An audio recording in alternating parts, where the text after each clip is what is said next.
Hi வாங்க வணக்கம். நான் பாருங்கள், எனக்கு வந்து பசிக்குது. மணி என்னென்னு பார்த்தீங்கன்னா 11 மணி. இன்னும் சமைக்கலை. அரிசி ஊற வச்சுக்கிறேன், வெங்காயம் தக்காளி எல்லாம் அரிஞ்சு வச்சுருக்கேன். இன்னும் எதுவும் செய்யலை. அவங்களும் பசிக்குது. பசி தீர்க்கிறதுக்காக என்ன பண்ணியிருக்கேன்னா 2 முட்டை உடச்சி ஊற்றி பச்சை மிளகா போட்டு சூப்பரான ஆம்லேட் பெப்பர் தூள் போட்டு சூப்பராக இருக்குங்க.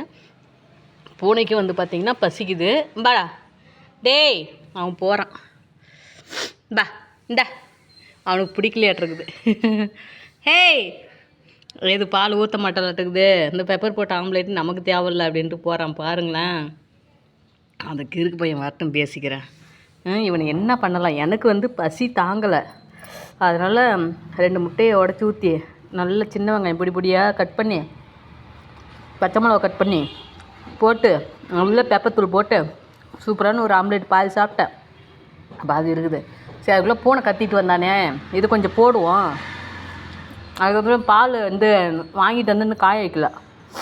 அது காய வச்சு ஆற வச்சு தானே கொடுக்க முடியும். சரி, அவன் இதை சாப்பிட்டோம் அப்படின்னு பார்த்தா அவன் திரும்பி பார்க்காத போகிறான். தட்டில் இருக்கிற ஆம்லேட்டை பார்த்துட்டு அவனுக்கு பிடிக்கல போல் அந்த மாட்டதை.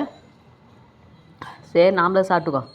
எனக்கு வந்து நான் எப்பயுமே வந்து ஒரு 2 முட்டை அல்லது ஒரு 3 முட்டை 4 முட்டை 5 முட்டை ஸ்டாக்கில் வச்சுருப்பேன். ஏன்னா நம்ம வீடியோ எடுத்துக்கிட்டு எப்போ சமைக்கிறோம் எப்போ பண்ணுறோன்னு சொல்ல முடியாது. இப்போ லாங் வீடியோலாம் நம்ம எடுக்கிறோம் ஆரம்பித்தோம்னா இந்த வெங்காயம் தக்காளி காயெல்லாம் அரிஞ்சு வச்சுட்டு வெயிட் பண்ணிகிட்ருப்போம். எங்கேயாவது ஒரு சத்தில் பாட்டு சத்தம் கேட்டுக்கிட்டே இருக்கோம். அது ஆஃப் ஆன உடனே செய்யலான்னு. அது இப்போதைக்கு ஆஃப் ஆகாது போல் வரைக்கும் ஓடிக்கிட்டே இருக்கோம். அப்புறம் என் பசிக்கு நான் என்ன சொன்னேன், என் பசிக்கு செய்கிறதானே நான் செஞ்சு வீடியோவே போடுறேன் அப்படின்ட்டு. அப்புறம் நான் ஏதாவது பசிக்கு ரவை உப்புமா, இது சேமியா, இது மாதிரி ஏதோ உப்புமா செஞ்சு சாப்பிடுவேன். அப்படி இல்லைன்னா இந்த மாதிரி 2 முட்டை இருந்ததுனாக்கா உடச்சி ஊற்றி ஆம்லேட் போட்டு சாப்பிட்ருவேன். நம்ம இப்போ 11 மணிக்கு சாப்பிட்றேன், நம்ம 2 மணி 3 மணி ரேடியோ சவுண்டு நின்றதுக்கப்புறம் தான் வீடியோவே நான் எடுக்க முடியும். அப்போக்கே டெய்லி எங்கேயாவது இன்னும் நான் குடியிருக்கிறது பார்த்திங்கன்னா மெயின் ரோடு. எங்கிட்டாவது ஒரு மூலையில் பாட்டு சத்தம் கேட்டுக்கிட்டே தான் இருக்கும். அர்ஜென்ட்டுக்கு இது ஒரு டிஃபன் மாதிரி எனக்கு. எப்போது ஒரு நாளைக்கு தான், தினம்லாம் சாப்பிட மாட்டேன். போன வாரத்தில் ஒரு டைம் சாப்பிட்டேன் சாப்பாட்டு கூட. இந்த வாரத்தில் ஒரு டைம் சாப்பிட்றேன், அவ்வளோதான். ரொம்ப பசியாக இருக்கும்போது ரவையும் இல்லை சேமியாவும் இல்லை அப்படிங்கும்போது 2 முட்டையை உடச்சி ஊற்றி ஆம்லேட்டு போட்டுக்குவேன்.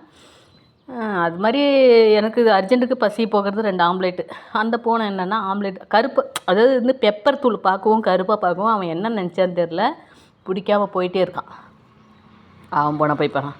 நாம் வந்து சாப்பிட்டு நல்லா ஜம்முன்னு தண்ணி குடிச்சிட்டு பாலை காய வச்சு ஆற வச்சு வச்சோம்னாக்கா மத்தியானம் வருவான். வரட்டும் பேசிக்கிறான். அவனை நான் கொடுக்குறத வேணான்னு சொல்லிட்டு போகிறானல்ல, வாட்டும் பேசிக்கிறான். அது பார்த்திங்கன்னா நேற்று வந்து ஆத்தூர் வரலையும் போயிட்டு வந்தங்களா. போயிட்டு வந்ததில் இது ஒரு 2 கடையில் தண்ணி குடிச்சிட்டேன். நான் வாட்டர் பாட்டில் வாங்கலை. தண்ணி குடிச்சினாங்காட்டி அது தொண்டை கரன்னு இருந்தது. அந்த சளி சரியாகிறதுக்காக இப்போ நான்